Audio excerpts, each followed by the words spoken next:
Ang kwentong ito ay hango sa totoong buhay. Karanasan ito ni Rian. Taong 1974, Talisay, Cebu.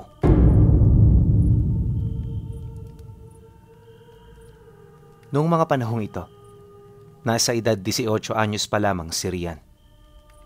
Pinatigil na siya noon sa pag-aaral dahil bukod sa bulakbol siya sa klase, kung ano-ano ring kagaguhan ang ginagawa niya sa kanyang mga kamag-aral. Walang linggo na hindi napapatawag ang kanyang mga magulang, kaya naman nagdesisyon na ang padre de pamilya nila na patigilin siya. Kampante naman itong gawin ang bagay na yon, gawa ng kahit papaano, may kaya rin naman sila sa buhay. Hindi man sa pagmamayabang pero hasyendero at nag-aalaga ng napakaraming hayop ang kanyang ama. May mga tauhan din sila na nakatalaga sa iba't ibang mga gawain. Magmula noong pinatigil siya sa pag-aaral, natuon ang kanyang wisyo sa barkada at bisyo. Dahil sa palaging wala sa bahay ang kanyang mga magulang, hindi na siya nito natututukan ng pansin. Pabor naman yun para kay Rian, lalo pat walang sumisita sa kanyang mga ginagawa. Ang kaso lang, habang tumatagal, napaghahalataan na ito ng kanyang ama. Kalaunan, wala siyang kaide-ideya na minamanmanan na pala nito ang bawat kilos niya. Nang mabuking naman si Rian sa kanyang mga bisyo kasama ang barkada, halos patayin siya noon sa disiplina ng tatay niya. Kung hindi nga ito pinigilan ng kanyang ina, malamang sa malamang, bali-bali sa kanya ang malaking tipak ng sanga ng bayabas. Matapos ang mga pangyayari, inakala ni Rian na tatantanan siya nito, pero hindi pa pala. Mula sa araw na to, Rian, titira ka kung saan tumitira ang mga trabahador. Hanggat hindi ka nagbabago, hindi ka makakabalik dito. Bibigyan kita ng 1 taon para makita mo ang rason kung bakit ka nabubuhay. Nasa iyo ang pasya kung tatanggapin mo ang hamon ko o mananatili ka sa ganyang estado. Tandaan mo, anak, kabutihan ang palaging iniisip ng isang ama sa kanyang mga nasasakupan. Dahil sa sinabi ng tatay niya, tila bang nahimasmasan siya. Matapos naman itong makapagsalita, hindi na siya nagdalawang isip na magligpit ng kanyang mga gamit. Wala mang ideya sa lugar na kanyang pupuntahan, hindi na niya ito inisip pa. Ang sa kanya lang, muling makuha ang tiwala nito at maibalik ang mga bagay na para talaga sa kanya. Sa pagsapit ng sumunod na araw, kasama ang pamilya, tinahak nila ang daan patungo sa dulong parte ng kanilang lupain. Milya-milya ang layo nito sa bayan ng Talisay, kaya na may inaasahan na niyang liblib ang lugar. Ang iniisip nga noon ni Rian, bilang sa kanyang mga daliri ang mga bahay na kanilang madadatnan. Ilang oras pa ang lumipas. Narating na nga nila ito at hindi nga siya nagkamali. Sa unahang bahagi ng malawak na palayan, merong maliit na patag na kinatitirikan ng iilang mga bahay. Maraming kakahuyan sa lugar, kaya kahit tanghaling tapat, hindi dun gaanong mainit. Malayo pa lang, tanaw na nila ang mga taong naroon. Base sa tingin niya, nasa 19 katao ang naninirahan doon. Karamihan sa mga tauhan ng kanyang ama, doon na rin nagdesisyong tumira kasama ang kanilang pamilya. Nang marating na nila ito, bumungad sa kanya ang isang malawak na ilang sa labas ng kanilang pagmamay-aring lupain. Bagaman isa itong malawak na patag, punong-puno naman ito ng mga nagsisitaasang talahib. Matapos naman niya yung mapansin, minabuti naman niyang makipagkilala sa mga taong naninirahan sa lugar na yon. Alam niya kasing kailangan niyang makisama kung nais niya roong magtagal. Sa kanyang pakikinig, dito niya nalaman kung sinong tao ang makakasama niya. Pinili noon ng tatay niya ang pinakamalapit na tauhan nito upang masiguro ang kanyang kaligtasan. Nang marinig naman yon ng lalaki, agad naman yung lumapit para magpakilala. Nakilala niya yon sa pangalang Vicente, isa sa kanilang pastol ng kambing at magsasaka. Unang tingin ni Rian sa taong yon, wala naman siyang napansing kakaiba sa pag-uugali nito. Maayos yung magsalita at nakikita niyang parang totoo naman yun sa kanyang mga sinasabi. May 3 anak si Manong Vicente. Lahat yon purong lalaki na siya namang katuwang niya sa buhay. Sa kasamaang palad, maaga pang pumanaw ang asawa nito sa isang insidenteng hindi na niya nalaman pa kung ano. Makalipas pa ang ilang minutong pagpapakilala, dito na nga nagdesisyon ng kanyang ama na iwan siya. Pag-alis nito, isinama siya ni Manong Vicente sa bahay nitong pinagtitirhan. Lumang-luma na ang bahay na yon at halos napakalayo nito sa kanilang tirahan. Mahirap mang sabihin pero yung silid niya roon, kalahati lang ng kanilang palikuran. Gayunpaman, sa halip na magreklamo, nagpasalamat na lamang siya. Sa isip-isip ni Rian, mas mainam na yon kaysa tuluyan siyang pinalayas ng kanyang mga magulang. Sa pagsapit naman ng gabi, ginugol niya ang kanyang oras sa pagmamasid at pagmumuni-muni sa mga gawaing magbibigay sa kanya ng interes. Naisip kasi noon ni Rian na kapag hindi niya masyadong inisip ang oras, may posibilidad na hindi niya mamamalayan ang bilis ng takbo ng panahon. Subalit, taliwas ito sa kanyang inaasahan. 3 araw pa lang kasi ang nakalilipas, halos mabaliw na siya rito. Bukod sa wala siyang ibang mapuntahan, purong kakahuyan lang din ang kanyang mga nakikita sa buong paligid. Medyo nananawa na rin siya sa pagtingin niya sa mga tanawin, kaya sa halip na ubusin ang kanyang oras sa labas ng bahay, pinili na lamang niyang manatili sa loob. Ngunit nang gawin niya ito, may mga nakita siyang kakaibang gamit na pagmamay-ari ni Manong Vicente. Maliban sa mga kutsilyong may kakaibang hawakan, nagkalat din sa itaas ng bahay nito ang mga nakasabit na supot na hindi niya mawari kung para saan. Sa may entradang pinto naman sa labas, napansin niya ang mga marka ng dugo na parabang sinadyang ipahid dito. Dahil sa mga bagay na yan, hindi naman niya maiwasang magtaka ukol sa kung ano ang paniniwalang kinagisnan ng pamilyang kanyang tinuluyan.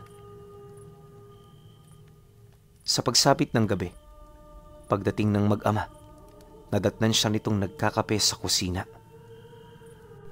Nang masipat naman siya ni Manong Vicente, agad naman itong lumapit para magtanong ukol sa ginawa niya buong maghapon. Dagdag pa nito, nakakaburyong ang pananatili sa bahay, kaya mas mainam na sumama na lang din siya sa mga lugar na pinagpapastulan nila ng kambing. Nang marinig naman niya ang sinabi nito, di pa man siya nakakapagsalita, bigla naman siyang napatahimik dahil sa mga tunog na kanyang narinig mula sa mga supot na nakasabit. Nang mapansin naman yun ni Manong Vicente, agad nitong inutusan ng kanyang mga anak na isarado ang mga bintana at pinto. Matapos nun, nagmamadali naman itong sumilip sa labas na parabang meron itong hinahanap. Dala naman ang kanyang kuryosidad. Minabuti naman niyang magmasid sa labas ng bahay habang tinatanong si Manong Vicente ukol sa ginagawa nito. Dahil sa kanyang sinabi, hindi naman ito maiwasang sumagot sa kanyang mga katanungan. Papasalakay ang mga magnanakaw ng kambing. Talasan mo ang mga mata mo. Nasa paligid lang sila. Nang marinig naman ito ni Rian, inakala niyang literal na mga tao ang mga kawatan. Ang kaso lang, pagkaraan ng ilang minuto, nagulat siya sa kanyang mga nakita sapagkat hindi mga tao ang tumangay sa mga pagmamay-ari nilang kambing, bagkus mga nilalang ito na parang kawangis ng isang aso. Yun nga lang, kasing laki yun ng isang matandang baka. Maliban sa 4 nitong mga paa, meron yung mahabang kamay sa may bandang leeg na siyang ginagamit nito pandakip sa mga biktima nila. Namumula rin ang mga mata nito at kapag yun ay tumatakbo, nagpapakawala ito ng kakaibang paghuhuni. May hahalin tulad mo ang huni nito sa atungal ng baboy na kinakatay. Malakas at nakakapangilabot ang tunog, kaya kapag nataong unang beses mo palang yung narinig, hindi malabong matigalpo ka. Siya nga noon, pagkatapos niyang marinig ang mga tunog, hindi niya maramdaman ang kalahati sa kanyang katawan. Kung hindi pa siya tinapik ni Manong Vicente, hindi siya babalik sa normal. Ilang minuto pa ang lumipas. Nang makuha na ng mga ito ang kambing na kanilang pakay, agad naman yung umalis. Sa pagbalik ng katahimikan sa lugar, dahan-dahan naman silang lumabas para tingnan ang pinsalang na idulot ng mga nilalang. Base rin sa akto ng mga taga roon, matagal na nilang kalbaryo ang mga nilalang na yon. Sa kabuuan, umabot ng 20 ang kambing na nawala. Nagkalat din ang mga dugo at iilang parte ng katawan nito sa paligid, kaya para hindi ito mangamoy kinabukasan, tulong-tulong silang naglibing dito. Matapos ang mga pangyayari, agad naman silang bumalik sa kanilang pamamahay. Pagsilay naman niyang dumiretso na sisilid ang mga anak ni Manong Vicente, dito na siya nagdesisyong kausapin ito. Alam niya kasing hindi siya papatulugin ng mga nilalang na kanyang nasilayan, kaya hanggat maaari, nais niyang magkaroon ito ng kalinawan. Manong Vicente, matagal na hubang nangyayari ito rito? Bakit po inililihim niyo to kay Itay? Tsaka, ano hubang mga nilalang na yon? Bakit parang kakaiba sila? Nang marinig naman ng matanda ang kanyang sinabi, napabuntong hininga lang naman ito habang bakas sa kanyang muka ang pag-aalangang sumagot.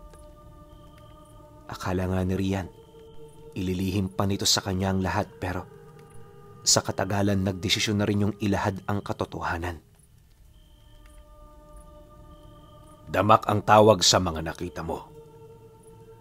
Isang espesyal na uri ng aswang na kumakain ng karne ng hayop at tao. Matagal na rin tong alam ng iyong ama at ang mga kambing na aming ipinapastol dito, pawang pagkain lang din nila. Hindi kami maaaring magkulang sa mga hayop dahil kapag nangyari ito, kami ang susunod na mamamatay. Kapag nangyari yon, wala nang magbabantay sa lugar na ito at ang susunod na magiging punterya ng mga damak, walang iba kundi ang mga karatig baryo at ang bayan mismo ng Talisay. Dagdag pa nito na, sa harap ng mga nilalang na yan, iisa lang ang tsansa para mabuhay. At yon ay walang iba, kundi ang tumakbo at magtago habang nananalangin na sana hindi ka makita ng mga ito. Mariinding inilahad ni Manong Vicente na isang nakakatakot na kamatayan ang naghihintay sa sino mang taong nahuli ng damak. Bukod kasi sa kakaibang panginginain nito, hindi rin ito pumapayag na patay ang kanilang biktima bago ito pagsaluhan. Kailangang buhay at sumisigaw para mas lalo silang ganahan. Upang mapanatili naman yun hanggang sa kahuli-hulihang karne, sinisimulan nila itong kainin sa talampakan hanggang sa marating na nila ang dibdib nito. May mangilan-ngilan din sa mga damak na kinakain muna ang balat sa muka bago tirahin ang mga kamay, binti at iba pang parte ng katawan. Dahil sa ganoong gawain ng mga nilalang, mas mainam pang kitilin mo na ang sarili mong buhay sa oras na masukol ka na ng mga ito. Tanging yun lang kasi ang nag-iisang paraan para matakasan ng matinding paghihirap at kalbaryo na dulot ng pagiging biktima ng mga damak. Sa pagpapatuloy naman ng kanilang pag-uusap, nabanggit ni Manong Vicente sa kanya na nasa 3 na sa mga kasama nila ang naging biktima ng mga nilalang. Ngunit kahit gano'n na ang kanilang sitwasyon, hindi ito sapat upang sila'y panghinaan. Hanggat kaya ng kanilang mga katawan, babantayan nila ang hangganan upang mailayo ang mga ito sa mga lugar kung saan namumuhay ang iba pa nilang mga kadugo. Pagtatapat pa nito sa kanya, yun din ang ikinamatay ng kanyang asawa.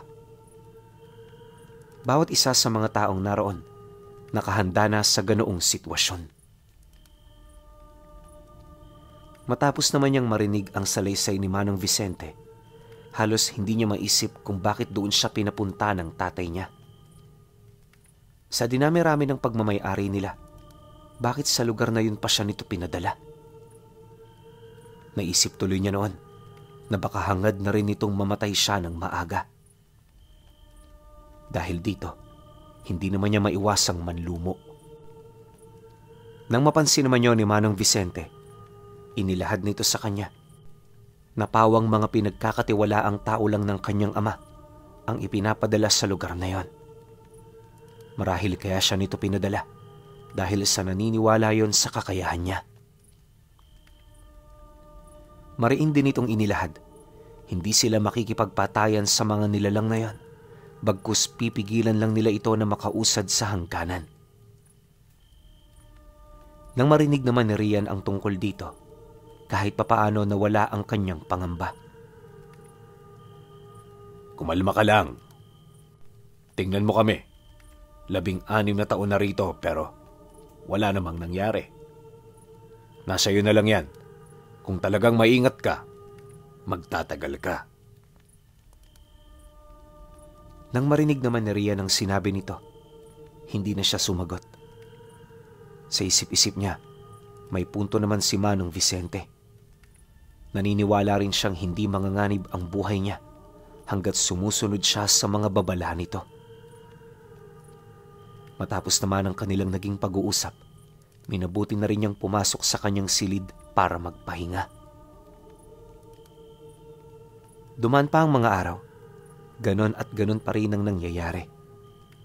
Kapag gabi tumutunog ang mga supot sa may kisame, hudyat ng pagdating ng mga damak. Bagaman walang patid ang pagsalakay ng mga ito, di naman siya gaanong nababahala, lalo pat inaasahan na nila ang ganoong bagay. Panahon kasi ng panginginain ng mga damak, kung kaya't madalas ang pagpaparamdam nito. Inaasahan din nila Manong Vicente na magtatagal ito ng 1 linggo bago manumbalik sa katahimikan ng kanilang lugar. Ngunit 8 araw na ang lumilipas, hindi pa rin tumitigil sa pagsalakay ang mga nilalang.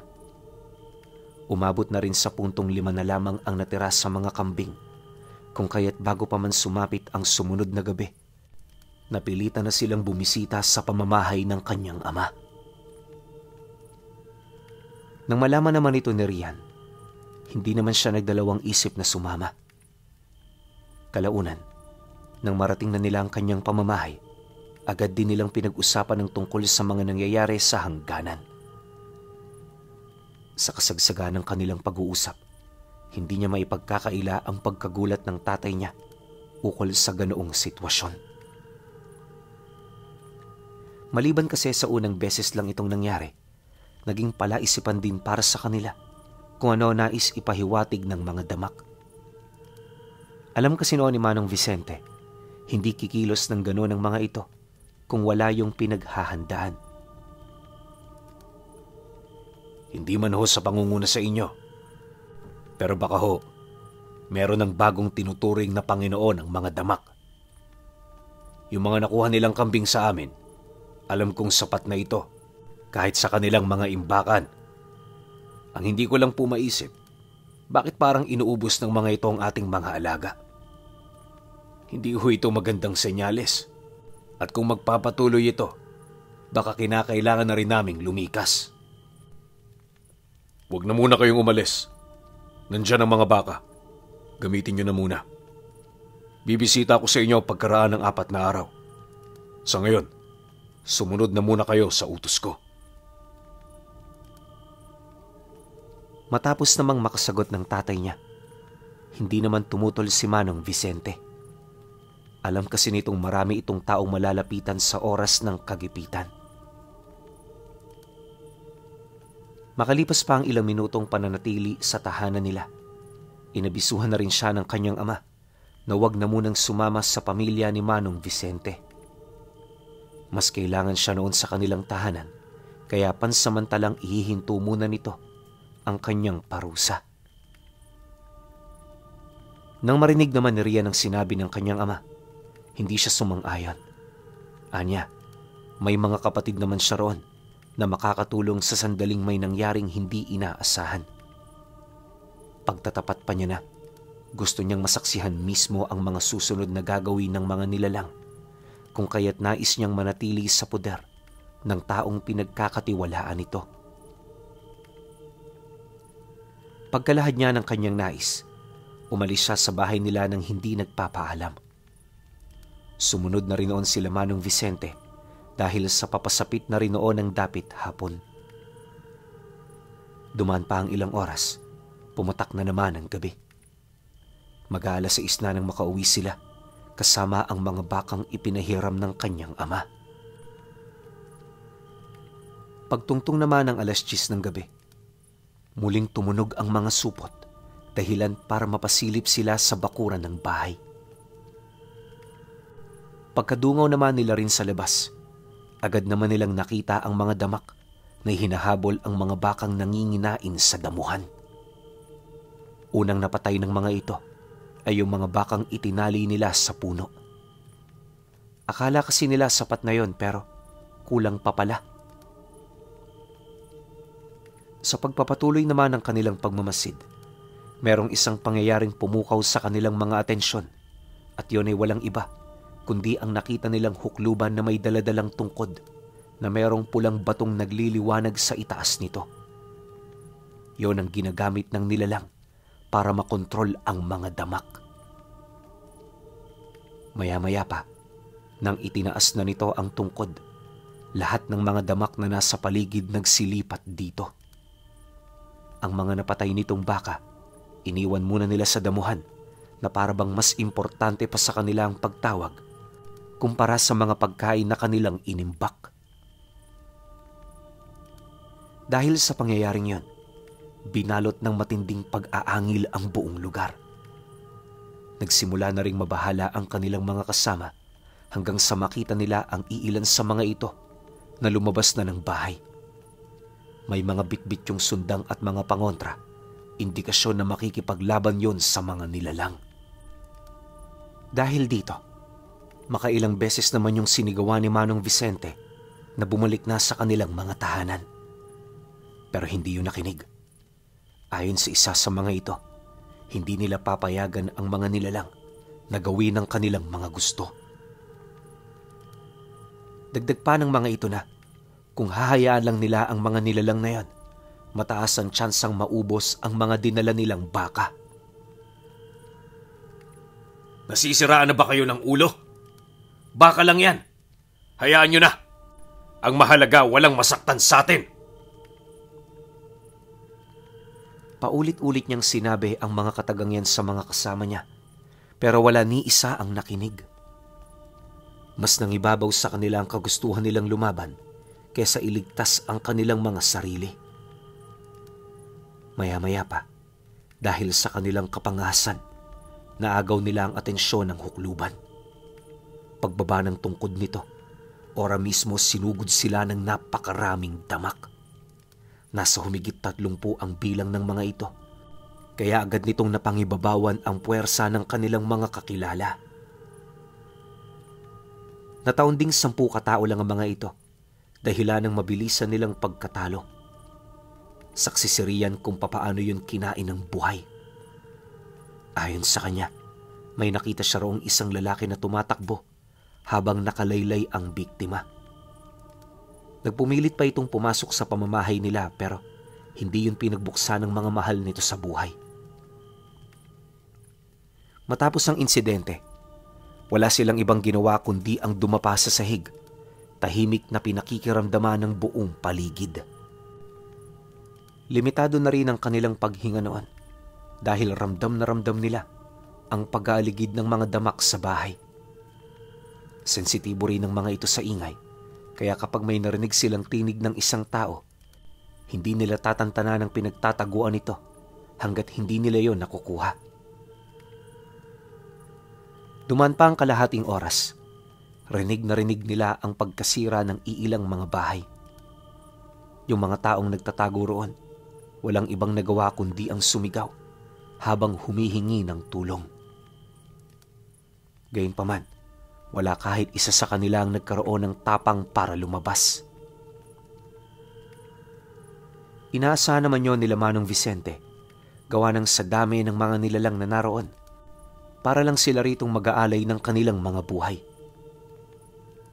Kalaunan, nang maubos na ng mga ito ang mga taong narinig nila, agad naman yung bumalik kung saan naroon ang hukluban.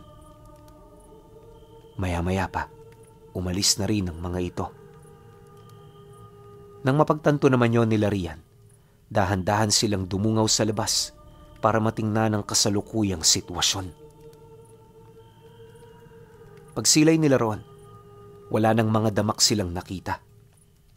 Ang tanging nadatnan na lamang nila ay yung gutay-gutay na katawan ng kanilang mga kakilala. Halos mamatay sa kakaiyak si Manong Vicente, pero ano naman ang magagawa niya? Nangyari na ang mga bagay na hindi dapat. Ilang minuto pa ang lumipas. Lumabas na rin ang mga kadugo ng mga biktima para makipag-usap sa kanila. Saksing buhay ang mga ito sa nangyari at bawat isa sising-sisi dahil sa hindi man lang nila yon natulungan. Gayunpaman, kahit anong gawin nila, huli na ang lahat. Upang mailayo na rin ang mga ito sa panganib, inabisuhan nila yon na lumikas na kinabukasan. Hindi naman tumutol ang mga ito, lalo pat inaasam na rin ng bawat pamilya ang makauwi sa kani-kanilang mga lugar. Pagputok naman ng bukang liwayway, 6 na pamilya ang umalis sa lugar. Nang malaman naman ito ng kanyang ama, wala naman yung naging pagtutol. Para naman makapagsimulang muli ang mga taong yon, binigyan nila ito ng pondo para sa hanap buhay na balak nitong gawin. Inabisuhan din yon ng kanyang ama na kung may kailangan pa ang mga ito, huwag magdadalawang isip na lumapit sa kanila. Matapos naman yung makapagbigay ng ayuda, agad naman itong pinatawag si Manong Vicente at ang iilan pang mga tauhan nito na nagbabantay sa iba pang lupain ng kanilang pamilya. Bawat isa sa mga taong pumunta, may mga armadong grupo na kasama na parabang handa na yung makipagdigma sa mga damak. Nang masipat naman ito ni Rian, hindi siya umalis sa kinaroroonan ni Manong Vicente. Nanatili siya roon dahil alam niyang kapag nakadikit siya rito, masasabay siya sa pulong. Pagpatak naman ng 3:00, dito na nga nagsimula ang pulong ng mga tauhan nila. Sa kanyang pakikinig, nalaman niyang mga antingero pala ang mga taong malapit sa kanyang ama. Bawat isa sa mga ito, inutusan ng tatay niya na tumulong sa lugar kung saan nananalasa ang mga damak. Mariin din itong inilahad, kinakailangan nila yung mapigilan anuman ang mangyari. Dagdag pa ng kanyang ama, malapit nang maubos ang mga hayop na pagmamay-ari nila, kaya hindi malabong mapilitan silang makipaglaban sa mga ito. Dahil sa sinabi nito, marami sa kanila ang halos hindi makapaniwala. Gayunpaman, walang nagtangkang umalis dahil lamang sa takot laban sa mga damak. Ayon sa 8 antingerong malapit sa kanilang pamilya, makikipaglaban sila hanggang kamatayan. Nagdesisyon na rin silang wag nang magbantay sa mga hangganan, bagkus pigilan na lamang ang mga ito sa mga palayang malapit sa baryo. Nagdesisyon na rin silang pakawala ng mga natitirang hayop upang magkaroon sila ng panahon para makapaghanda. Matapos naman nilang mapag-usapan ng plano, Dito na isiningit nila Manong Vicente ang tungkol sa nakita nilang hukluban na kinikilala ng mga damak bilang kanilang pinuno. Hindi naman ho sa nangunguna ko sa inyong plano, pero may kutob ho ako na ang hukluban ang magiging susi para matigil ang kaguluhang ito. Siya lang naman ang nagbibigay ng impluwensya sa mga damak, kaya kung mawawala siya, malaking tagumpay para sa atin. Kami na ho ang bahala na humanap sa kanya. Basta ang importante, meron hong unang haharap sa mga damak na paparating. Ang kailangan lang nating gawin, painan sila ng mga hayop habang kami naman ginagawa ang aming parte. Nang marinig naman ng kanyang ama ang sinabi ni Manong Vicente, tumangulang naman ito hudyat ng pagsang-ayon.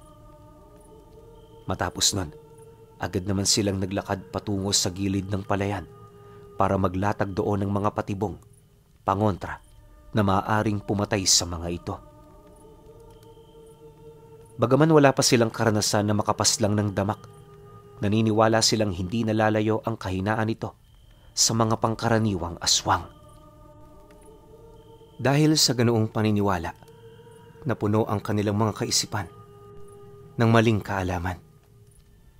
Kahit gaano man kasikatindi ang pangontrang inilatag nila, hindi ito uubra sa mga ganoong uri ng nilalang. Pagpatak naman ng 6:00 ng gabi, handa na ang halos 40 katao. Armado ito ng iba't ibang uri ng sandata, kagaya ng barel, sundang, sibat at iba pa. Kasalukuyan na rin sila noong nagtatago sa talahib, naghihintay na makarinig ng huni ng mga damak sa paligid. Sila Ria naman at Manong Vicente nakadapa sa palayan habang punong-puno ng putik ang kanilang mga katawan. Ang ama naman niya nasa labas ng bahay nila na siya namang huling depensa ng kanilang pangkat. Makalipas pa ang ilang minutong pagmamasid, binalot ng katahimikan ang buong paligid. Maliban sa mga huni ng ibon, wala na silang ibang narinig hanggang sa hindi naglaon. Dito nila nasilayan ang grupo ng mga damak na naglalakad.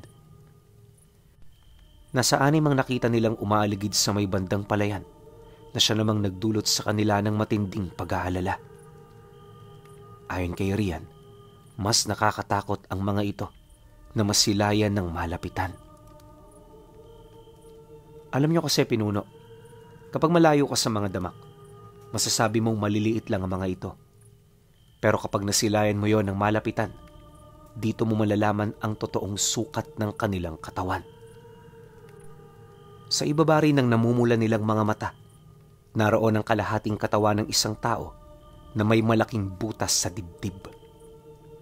Nakalaylay ang mga kamay nito, tapos walang sawa yung nagaangil na parabang nakakasanayan niya na itong isabay sa kanyang paghihinga. Unang tingin nakakalain mong biktima lang din ng taong yon. Pero sa katagalan ng pagmamasid mo rito, masasabi mong kaisa yon ng nilalang. Kapag naman naglalakad yon ng normal, literal na hinihila ng mga ito ang kanilang mga braso. Dahil sa mahaba ang brasong yon, kinakailangan talaga nila itong hilahin upang hindi ito makaabala sa kanilang paglalakad. Kakaiba rin ang kulay ng kanilang mga balat dahil para itong kayumanggi na nilagyan ng abong kumapit na sa balat. Wala rin yung balahibo, kaya halos masisipat mo talaga ang tindig at ang laki nito. Dagdag pa niya na ang mga paa ng nilalang na yon ay parang sa paa ng mga tiyonggo. Bukod sa makakapal nitong balat, meron itong 4 na daliri na animoy kayang sumakal ng tao. Ang pinakakamay naman ito, hindi nalalayo sa aktwal na kamay ng tao. Yun nga lang, masyado lang itong malaki. Base sa kanyang estima, ang palad ng isang damak, kasukat na ng muka ni Manoy Vicente. Si Manoy Vicente, Pinuno, malaking tao yun eh. Matapos naman niya yung masilayan, halos hindi niya mawari kung itutuloy pa ba niya ang pagtulong sa mga taong yon. Oo, matapang sa salita si Rian, pero pagdating na sa aktwal, madali siyang panghinaan. Kahit sino naman siguro, mababahag talaga ang buntot sa mga ganoong uri ng nilalang. Ang kaso lang, kahit gustuhin man niyang gawin ang iniisip niya, hindi na yun maaari pa. Kung sakali man kasing tumayo siya sa pinagtataguan nila, sa kanya matutuon ang lahat ng atensyon ng mga ito. Ayaw naman niya yung mangyari, lalo pat hindi pumapayag ang mga damak na patakasin ang kanilang mga biktima. Dahil sa mga kaalaman niya, nilakasan na lamang niya ang kanyang loob para makasabay sa kanyang mga kasama.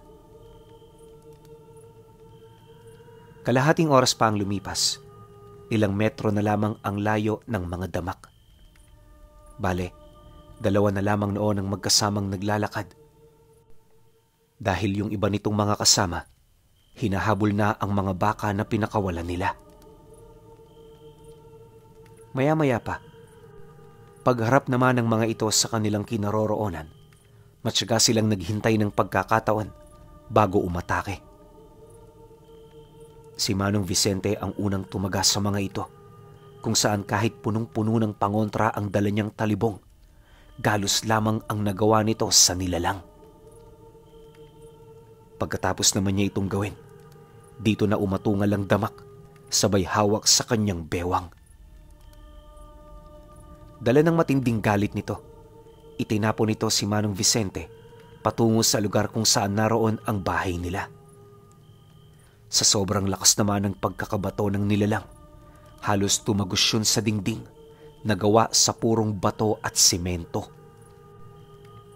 Nagtamo ng bali at malalim na sugat sa likod si Manong Vicente, kasabay ng pagkahimatay nito ng ilang minuto. Mabuti na lang, natulungan yon ng grupo ng ama ni Rian, kaya nakabalik ang wisyo nito. Ang problema lang, dahil sa pangyayaring yon, napurnada ang plano. Sa halip kasing hintayin nilang makalapit ang mga ito, napilitan silang lumusob, gawa ng maaapakan na ng mga damak ang lugar kung saan nagtatago sila Rian. Ayaw naman yung mangyari ng mga antingero, lalo pat naroon sa lugar ang anak ng kanilang amo. Sa isang iglap, walang takot na sumugod ang kanilang mga kasamahan na nagtatago sa iba't ibang direksyon. Delikado man dahil sa wala pa silang karanasan sa pagpatay ng mga damak, napilitan silang gawin ito. Paglapit naman ng mga kasamahan nila sa kinaroroonan niya, agad naman siyang gumulong papalayo, sabay hugot ng dala niyang sundang. Nang akmang susugurin niya ang damak, nawalan siya ng lakas na lumapit sa mga ito. Nakita niya kasi kung papaano hatiin ng nilalang ang isang antingero gamit lamang ang bibig nito. Ang sigaw ng taong yon, halos naging bangungot niya sa loob ng maraming taon. Matapos naman niyang masilayan ang ganoong karumal-dumal na pangyayari, napilitan siyang dumistansya ng bahagya. Gusto man niyang pumanhik sa kinaroroonan ng kanyang ama, hindi niya ito ginawa dahil ang nais niya siya ang makapatay sa hukluban. Maya-maya pa, nang medyo mawala ang atensyon ng mga damak sa kanya, muli siyang humiga sa palayan. Kahit marami siyang sigaw na naririnig, pinili niyang maging mahinahon upang makaisip siya ng plano. Ilang minuto pa ang lumipas, marami na sa kanila ang binawian ng buhay. Sa hanay naman ng mga damak, pawang mga galos pa lamang ang natatamo ng mga ito. Nakapagtataka ring hindi nababawasan ang lakas ng mga nilalang na parabang meron sila nitong pinagkukunan. Dahil sa pangyayari, maigi niyang pinag-aralan ng paligid. Bawat nilalang maigi niyang pinagmasdan hanggang sa may nakita siyang kulay asul na bagay na nakadugtong sa mga pusod nito. Hindi niya mawari kung ano ang mga bagay na yan. Base kasi sa kanyang mga napapansin, parang siya lang ang nakakakita nito. Matapos naman niya yung masilayan, Napaisip siya ukol sa kung ano ang mangyayari sa nilalang kung sakali mang putulin niya ang bagay na yon.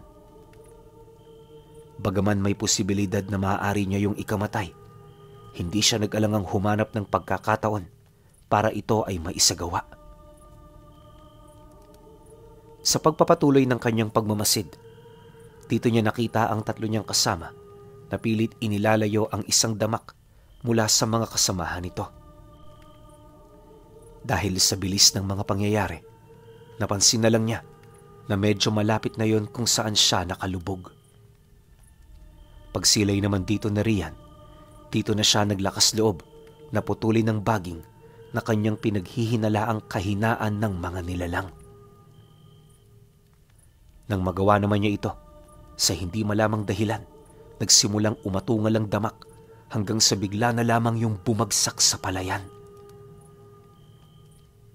Ilang minuto rin yung nangisay at kalaunay nagsimula na itong bumalik sa totoo nitong anyo. Dito nila nalaman na 2 aswang pala ang bumubuo sa isang malaking nilalang. Ngunit sa kabila nito, hindi pa rin nila mawari kung papaano yon nangyari. Sa aral ng lihim na karunungan, malabong magsanib puwersa ang 2 nilalang na tao ang pinagmulan. Dagdag pa ng antingerong kasama niya, isang matinding lihim ang kanilang naibunyag. Matapos naman ng mga pangyayari, dito na niya inilahad ang tungkol sa baging na kanyang nakita sa may pusod at paana ng mga ito. Nung narinig naman niyo ng kanyang mga kasama, halos wala naman itong naunawaan sa mga sinabi niya. Kahit kasi gamitin nila yung 3 nilang paningin, nananatiling nakatago ang baging na kanyang sinasabi. Dahil dito, napagtanto naman ng mga ito na pawang mga ordinaryong tao lang ang makakakita sa ganoong bagay. Gayunpaman, sinubukan pa rin nilang putulin ang sinasabi niyang baging, pero kahit nakikita ni Rian na tinatamaan niyo ng kanyang mga kasama, nakapagtatakang hindi pa rin ito napuputol. Nang mapansin naman niyo ng mga antingerong malapit sa kanya, agad naman siya nitong inabisuhang umatras. Base kasi sa direksyong tinatahak ng mga nilalang, paniguradong siya ang punteriya ng mga ito. Sa pakikipaglaban ng kanyang mga kasama, marami ang namatay para lamang makatakas siya. Pagdating naman niya noon sa bakuran ng kanilang bahay, dali-dali naman siyang sinalubong ng pangkat ng kanyang ama. Nang mapansin naman ito ng mga damak, agad naman yung tumigil na parabang nakatanggap ito ng utos mula sa nilalang na kumokontrol sa kanila. Hindi naglaon. Dito na nga nila nasilayan ang hukluban na naglalakad sa ibabaw ng dahon ng palay. Pagdating naman ito sa itaas ng bahagi ng damak, bigla yun doong umupo habang isa-isa silang pinagmamasdan. Nang mabaling naman ito ang paningin sa kinaroroonan ng kanyang ama, ngumisi ito na parabang may nakita yung nakakatuwa. Hindi ko sukat maisip na ang dating utusan ko, makakalaban ko na. Ano ang pakiramdam? Nakaharap mo na ngayon sa digmaan ang dati mong Panginoon. Lumuhod ka at magbigay ng galang, kampalasan! Pagkasigaw naman ito, biglang umatungal ang mga nilalang na nasa ilalim ng kanyang kapangyarihan. Nagsimula na ring magtago ang buwan sa kaulapan, indikasyon na may mangyayaring hindi maganda. Maya-maya pa, pumatak ang malakas na buhos ng ulan na siya namang naging hudyat nila para sumugod. Napansin kasi noon ng ama ni Rian na parang may binabalak na masama ang mga nilalang nakaharap nila. Siyempre, para hindi sila maunahan at malagay sa alanganing sitwasyon, di na sila nag-alangan pang sumugod. Bilang man sa mga kamay ang dami ng kanilang pangkat, matapang nila itong kinaharap. Dahil sa alam nila na si Rian lang ang magdadala sa kanila sa tiyak na tagumpay, ginawa nila ang lahat ng kanilang makakaya para protektahan at maalalayan ito sa lahat ng oras at pagkakataon. Ayon sa kanya, na sa pagpapatuloy ng paglalaban, marami sa mga kasama niya ang nakita niyang nabuwal sa lupa para lamang makapagpatuloy siya. Dahil dito, hindi naman niya sinayang ang sakripisyo ng mga ito. Mabuti na lang talaga, mutya ng gabi ang tangan ni Manong Vicente.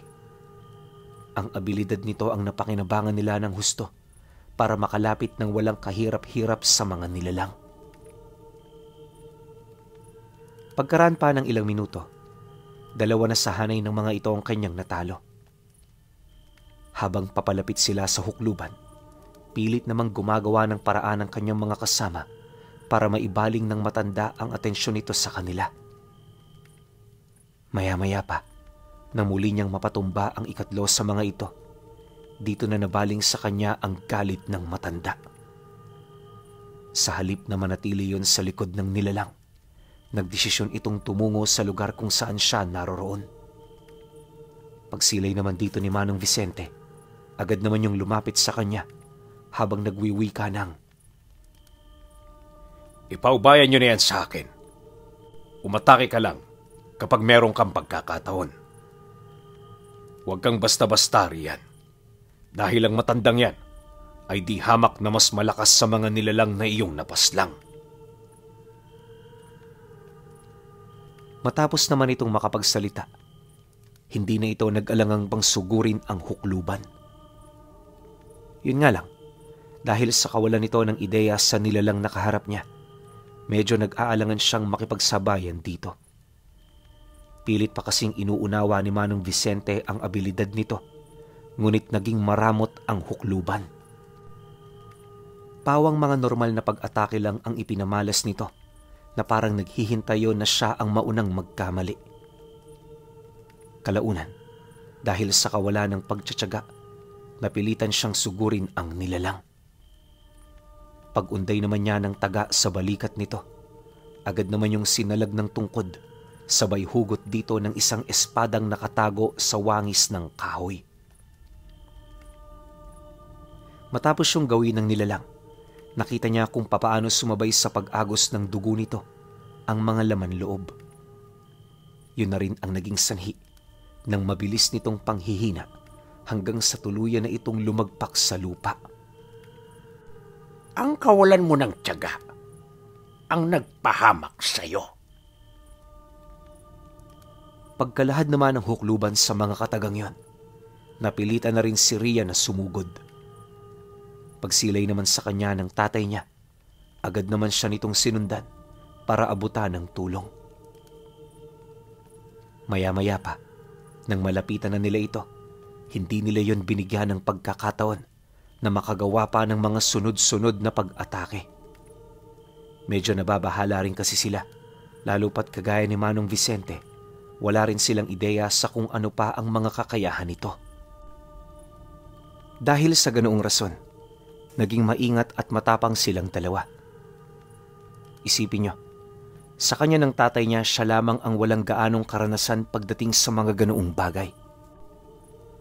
Halos manginig na nga noon ang kanyang mga kamay dahil sa bigat ng sundang na hawak niya.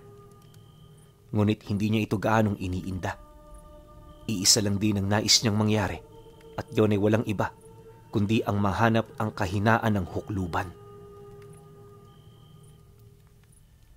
Dumaan pa ang ilang minuto, meron na siya roong napapansing kakaiba. Takang-taka noon si Rian dahil yung matandang kalaban nila parang nagdadalawang isip na umalis sa kinatatayuan nito. Sa kabuuan ng kanilang pagbubuno, hindi niya pa yun nakita ang sumugod, kaya nagsimula na siyang maghinala. Para naman wala itong ideya sa mga napansin niya, minabuti niyang sarilinin na muna ito hanggang sa nakita na niya ang baging na nakadugtong sa talampakan ng matanda. Taliwas sa mga damak, wala itong liwanag. Bagaman hindi siya sigurado sa kanyang gagawin, pilit siyang humanap ng pagkakataon upang yon ay maisakatuparan. Sa tulong na rin ng kanyang ama, na kaya niyang lumapit dito ng walang kahirap-hirap. Pagdating naman niya sa likurang bahagi ng matanda, sakto naman noon ang pagyakap dito ng kanyang ama na siyang naging sanhi upang magawa na niya ang nais niya. Pagkaputol ng baging, kagaya ng inaasahan, biglang naging isang bato ang hukluban. Nang mamatay na ito, dito na rin nagsimulang gumawa ng mga hindi inaasahang bagay ang mga damak.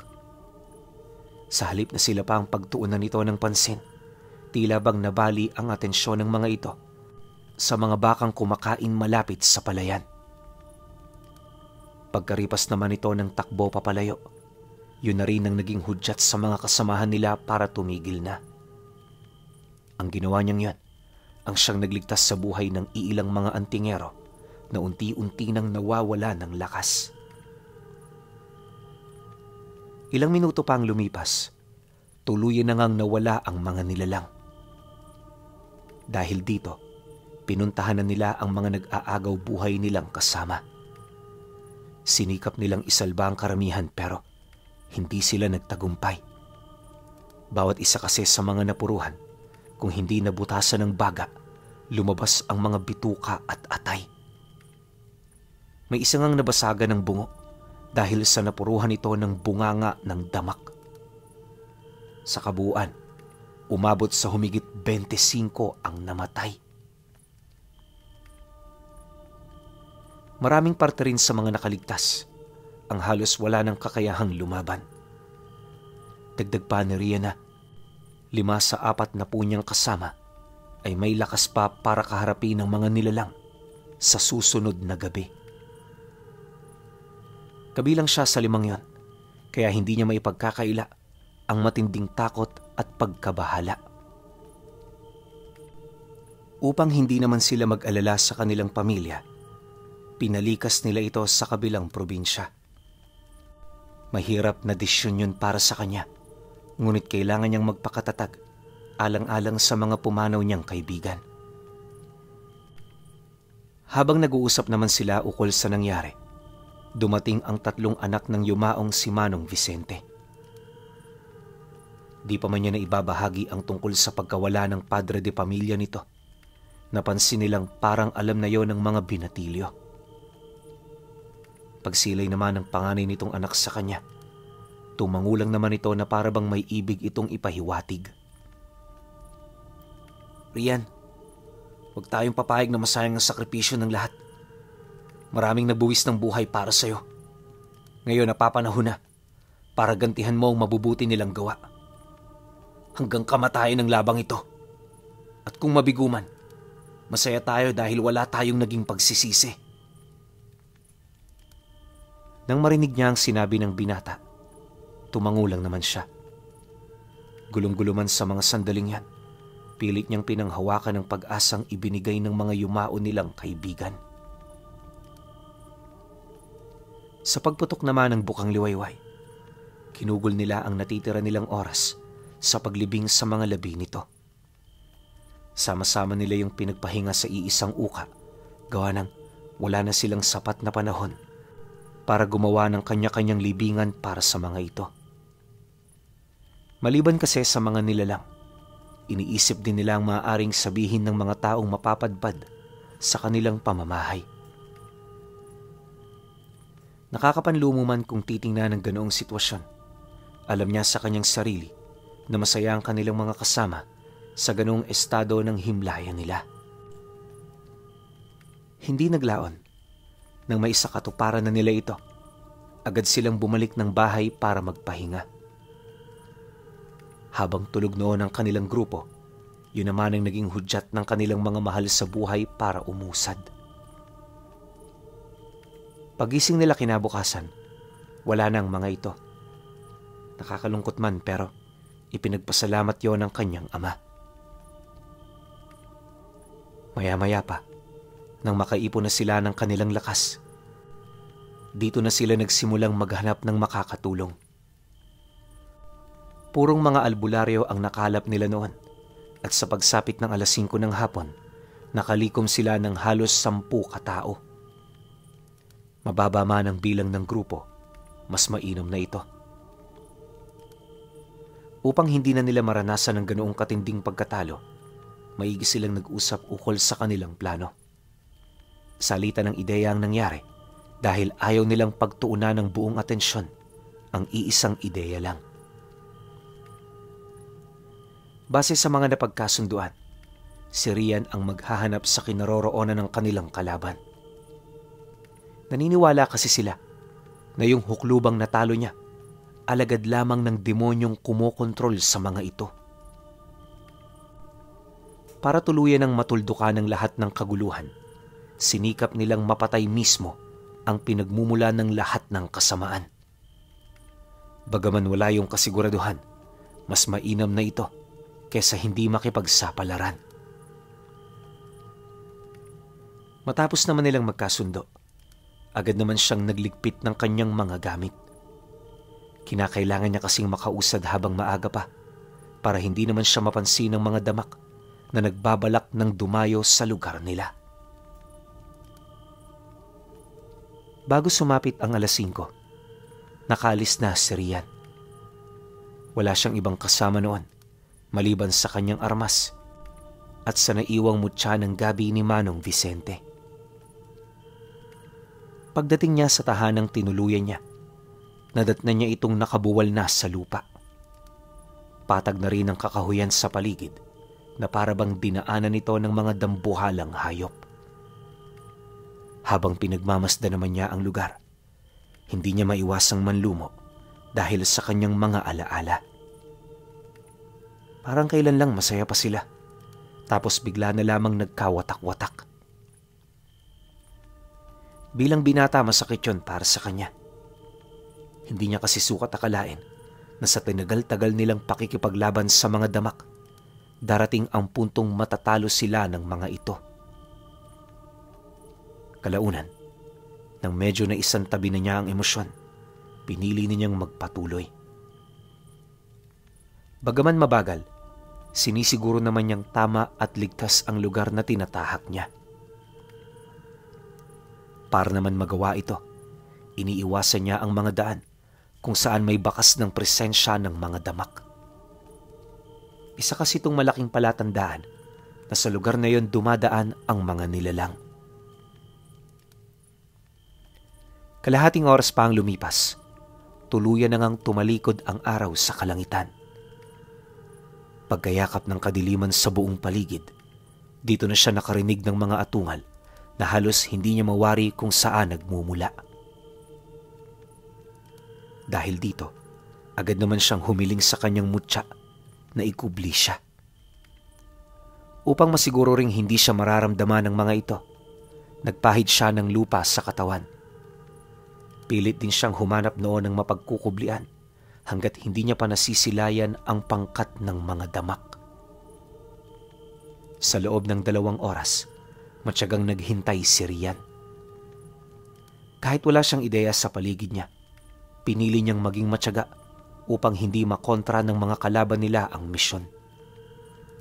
Alam niya kasing sa kanya umaasa ang lahat, kaya sa puntong yon, bawal siyang magkamali.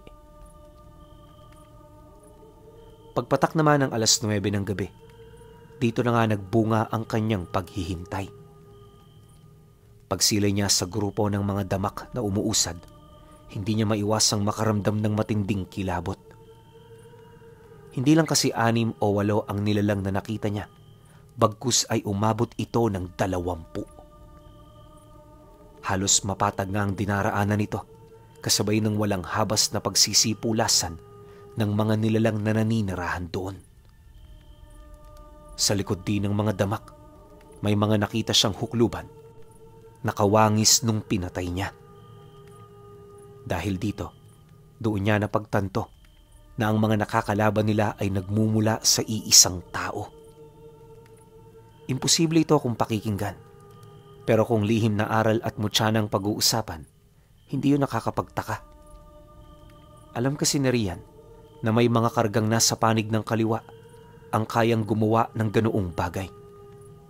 Dagdag pa niya na, sino man ang kumokontrol sa mga damak, paniguradong hindi ito basta-basta. Naniniwala rin siyang mas mapanganib yon kumpara sa kanyang mga nakalaban, kaya kinakailangan niyang mag-ingat. Paglayo naman ng mga ito, hindi na rin siya nagsayang pa ng oras. Habang binabagtas niya ang daan ng mga nilalang, maigi naman niyang pinagmamasdan ng paligid. Inabot ng humigit 1.5 oras ang kanyang binaybay bago niya narating ang isang patag na lugar malapit sa isang maliit na bukid. Liblib ang lugar na yon, kaya hindi niya kaagad napansin ang isang kubong nakatirik doon. Pagsilay naman niya sa looban nito, laking gulat na lamang niya nang may makita siyang bahay na nakatirik sa isang malaking sanga. May mga nakasindi itong gasera sa loob, kaya hindi na siya nahihirapan na yon ay masilayan. Ang kaso lang, habang papalapit, napansin niyang parang hindi naman sanga ang kinatitirikan nito. Katagalan, dito na napansin ng kanyang mga mata ang 2 mahabang paa na punong-puno ng kaliskis. Para itong paa ng manok ayon kay Rian. Bagaman hindi ito gumagalaw, naniniwala siyang may kakayahan itong makapaglakad. Maya-maya pa, nang ilang metro na lamang ang layo niya sa bahay, may napansin siyang itim na usok na lumalabas sa bubungan nito. Unti-unti na rin siyang nakakarinig ng mga engkantasyon hanggang sa masilayan na niya ang mga baging na gumagapang mula sa paa patungo sa loob ng tahanang yon. May hahalin tulad mo ito sa mga ugat na animoy dinadaluyan ng dugo. Ngunit sa estado ng mga baging na kanyang nakikita, hindi dugo ang dumadaloy dito, bagkus buhay ng mga damak. Kahit wala siyang ideya sa mga madadat na niya sa loob, nagdesisyon siyang pumasok dito. Inaasahan niya kasing may makapangyarihang mangkukulam ang nakatira roon, na siya marahil ang may kontrol sa lahat ng mga damak na umaatake sa kanilang lupain. Ang ganoong paniniwala at kaisipan niya ang mas nag-udyok sa kanya para pasukin ito. Habang inaakit naman niya ang punong malapit, pilit niyang ginagamit ang natitirang lakas ng mutya ni Manong Vicente. Nakakabahala man ang magiging kapalit nito sa kanyang katawan, sinikap niyang huwag ito masyadong pansinin. Kalaunan, dahil sa abilidad nito, matagumpay niyang narating ang harapan ng bahay na hindi siya natutunugan. Maya-maya pa, hindi na siya nagdalawang isip pa, natadyakan ng pinto. Matapos naman niya itong gawin, bumungad sa kanya ang isang matandang babae na may napakaputing buhok. Nakaharap yon sa isang malaking kawa na merong kumukulong tubig. Bagaman wala siyang ideya sa ginagawa ng matanda, nasisiguro niyang may kinalaman ito sa pagkontrol ng mga hukluban at damak.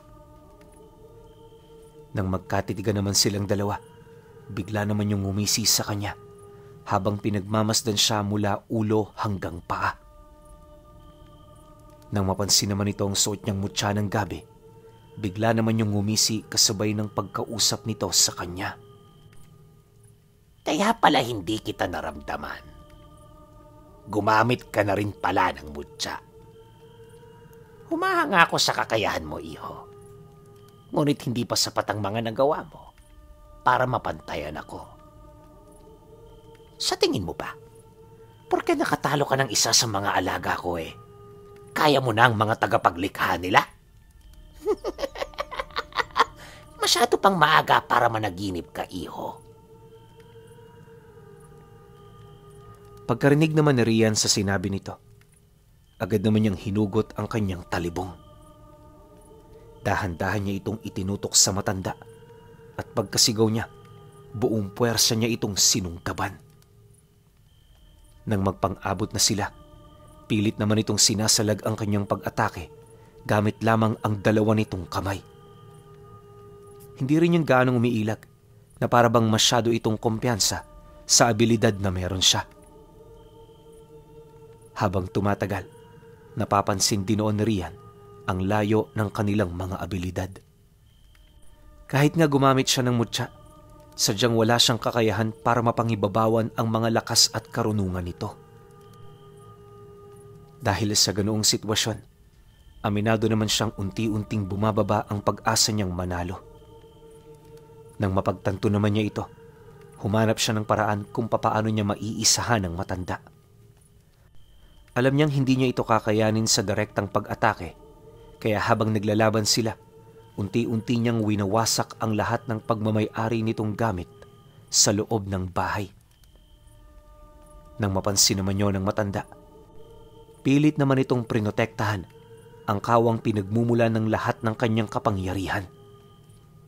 Naging seryoso na rin yon sa kanilang paglalaban, dahilan para gumamit na ito ng mga insekto at mahika. Hindi lang yon, sinubukan na rin siya nitong kainin. Mabuti na lang nakailag siya. Sa pagpapatuloy ng ganoong pangyayari, lahat ginawa niya para mailayo ito sa kawa. Ngunit sa kasamaang palad, hindi niya ito basta-bastang naisa sa katuparan. Bukod kasi sa napakakunat ng matandang yon, masyado rin itong malakas para sa kanya. Ilang beses na nga siya roong nakipagtagisan pero madali siya nitong napapangibabawan. Dahil sa ganoong pangyayari, mabilis naman siyang naghanap ng bagay na mas lalong ikakagalit nito. Pagsilay niya sa mga nagliliwanag na baging sa sahig, isa-isa naman niya itong pinagpuputol hanggang sa napilitan na siyang sunggaba ng nilalang. Pagtarak naman ng mga kuko nito sa kanyang balat, pilit naman niya itong iwinawaglit pero mahigpit ang pagkakabao nito sa kanyang laman. Dahil dito, unti-unti na ring nandilim ang kanyang paningin at nung malapit nang tumakas ang kanyang ulirat, may milagro siyang nakita. Nasipat niya sa kanyang harapan noon si Manong Vicente na pilit iniaabot ang kanyang kamay. Ang kaganapang yon ang bumawi ng kanyang lakas hanggang sa mahawakan na niya ang kawa na pinagmumula ng lakas ng matanda. Pagtaob naman niya rito, walang habas niyang pinagtatataga ang mismong lutuan. Ayon sa kanya, wala siyang ideya sa kanyang ginagawa noong mga oras na yon, pero pakiramdam niya parang epektibo ito. Ang ganun niyang kutob ang mas lalong nag-udyok sa kanya para wasakin ang mga bagay na kanyang nakikita. Maya-maya pa, sa hindi inaasahang pangyayari, napansin niyang parang unti-unti nang nawawala ang pagkakakapit sa kanya ng matanda. Pagsilay naman niya rito, nasipat niya itong nasusunog na ang katawan. Nakatingala na rin ito sa bubong ng bahay niya at halos hindi na yun makakilos. Makalipas pa ang ilang minuto, bumagsak yun sa sahig ng nangingisay. Unti-unti na rin kumulubot ang balat nito hanggang sa nagsimula ng humumpak ang kanyang pisngi, maging ang kanyang tiyan. Kalaunan, tumigil na rin ito sa pagkilos, hudyat ng kanyang pagkamatay. Nang mawala ng buhay ang matanda, mabilis na nilamon ng nagngangalit na apoy ang kubo nito. Pagsilay naman dito ni Rian, dali-dali naman siyang lumundag sa bintana, hindi alintana ang taas ng kanyang kinaroroonan. Pagbagsak naman niya sa lupa, nasipat niya ang pagkaagnas ng mga baging na nakakonekta sa mga damak. Alam niyang mamamatay na rin ang mga nilalang, kaya sa halip na mag-alala sa kalagayan ng kanyang mga kasama, pinili na lamang niyang pagpahingahin ang sarili niya. Hindi rin kasi biro ang sugat na kanyang natamo dahil sa halos tumagos na ito sa kanyang sistema. Mabuti na lang, hindi naapektuhan ang kanyang baga, kaya nakaligtas siya. Pagsapit naman ng sumunod na araw, nadatnan niya ang kanyang sarili sa lugar kung saan siya bumagsak. Pagkaupo niya, dali-dali naman niyang hinanap ang kubo ng matanda, pero hindi niya na yun nakita. Ang tanging nadatnan na lamang doon ni Rian ay ang makapal na abo na bumalot sa mga dahon ng puno. Alam niya namang mula ito sa kubo ng matanda, kaya hindi niya na yon ipinagtaka. Makalipas pa ang ilang oras, nang manumbalik na ang lakas niya, Gamit ang kanyang damit, nilagyan niya ng benda ang kanyang mga sugat. Bali-bali man ang katawan, nagpatuloy siya sa paglalakad hanggang sa may mga nakakita na sa kanya. Ilang araw ang lumipas pagkatapos nito. Nalaman niya na napaslang din pala ng mga damak ang 3 anak ni Manong Vicente. Mahirap man itong tanggapin. Alam niyang wala na siyang magagawa pa. Sa halip, inisip na lamang niya ang tagumpay na nakamit ng kanilang pangkat dahil sa sakripisyo ng mga ito. Habang nagpapagaling siya, walang kaide-ideya ang mga tao sa nangyari. Sa abot din ng impluwensya ng kanyang ama, itinago nila ang katotohanan sa likod ng pagkawala ng kanilang mga tauhan. Binayaran nila ang mga dapat bayaran para masigurong tatahimik ito sa paglipas ng mahabang panahon.